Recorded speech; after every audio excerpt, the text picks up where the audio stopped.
Senator from Wisconsin.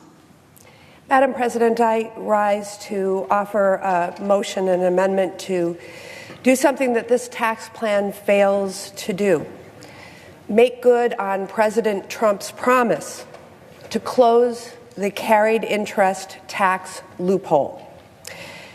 This amendment has the support of Senators Whitehouse, Donnelly, and Van Hollen.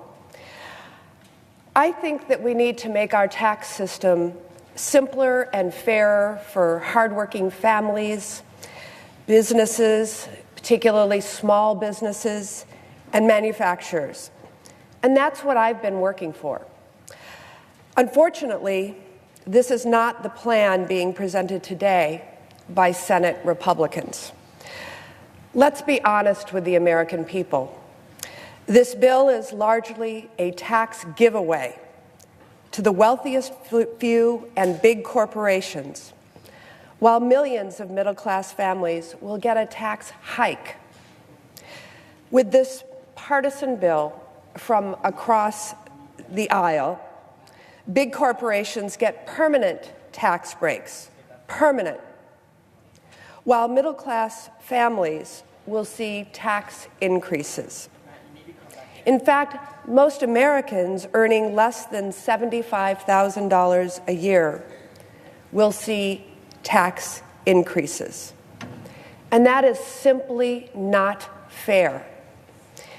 It's also not fair that the top 1% will end up with over 60% of the benefits, and in exchange, 13 million more will lose health insurance.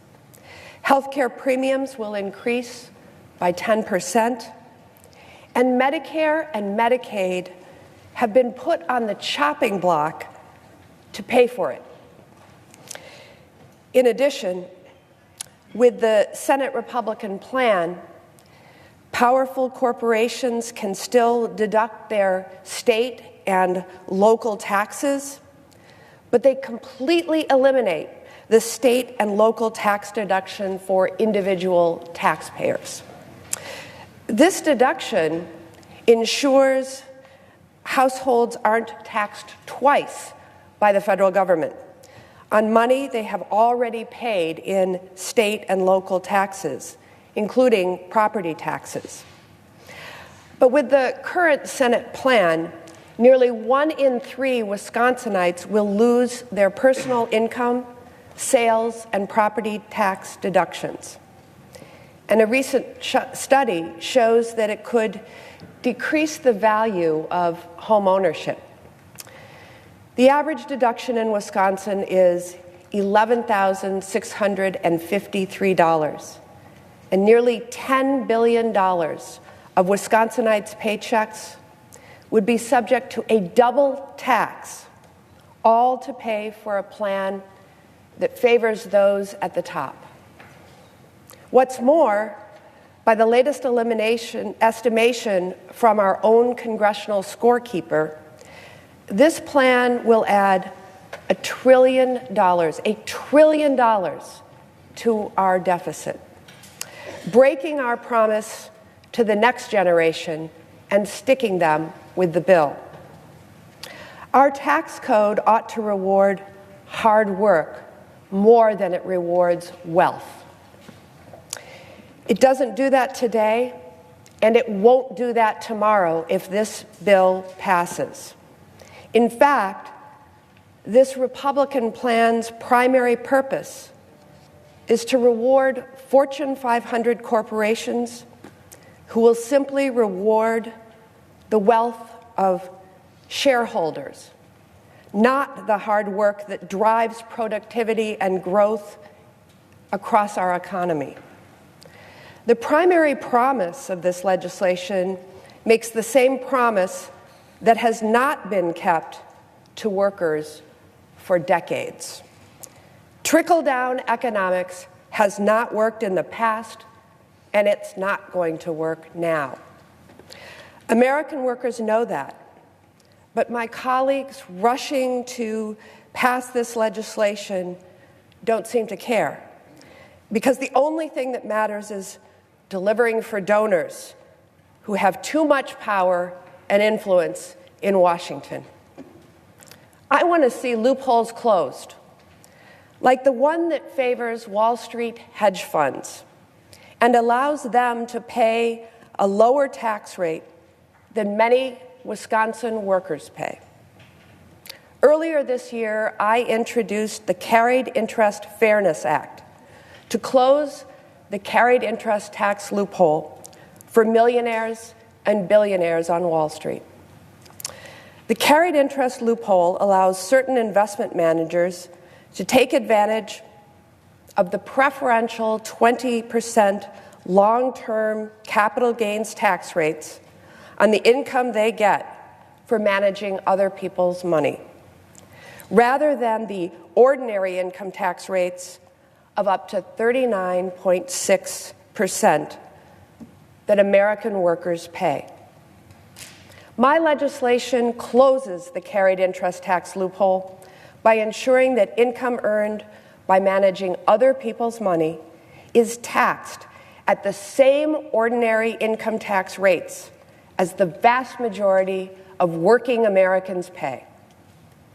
As a candidate, President Trump included closing the carried interest tax loophole in his tax reform plan. While campaigning in Detroit last year, he said, and I quote, "We will eliminate the carried interest deduction and other special interest loopholes that have been so good for Wall Street investors and for people like me, but unfair to American workers," close quote. And then this May, after being asked why his tax reform outline didn't mention carried interest after campaigning on its closure, the president responded by saying, "It's out. Done. Carried interest was great for me, but carried interest was unfair, and it's gone."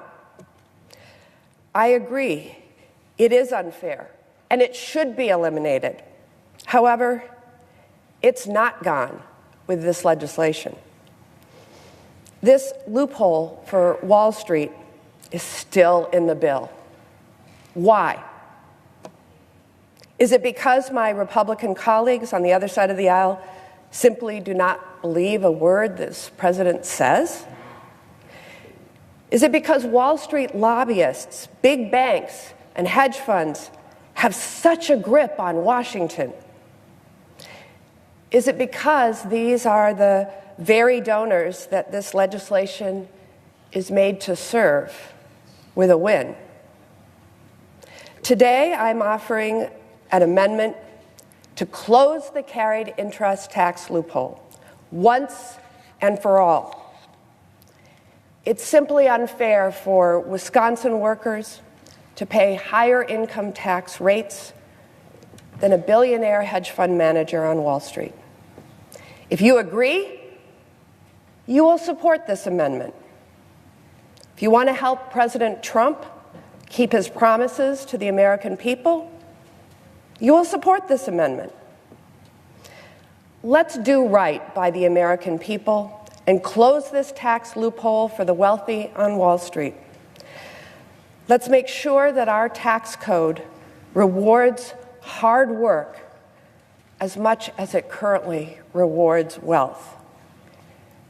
If that isn't simple and fair, I don't know what is. Madam President, I yield back.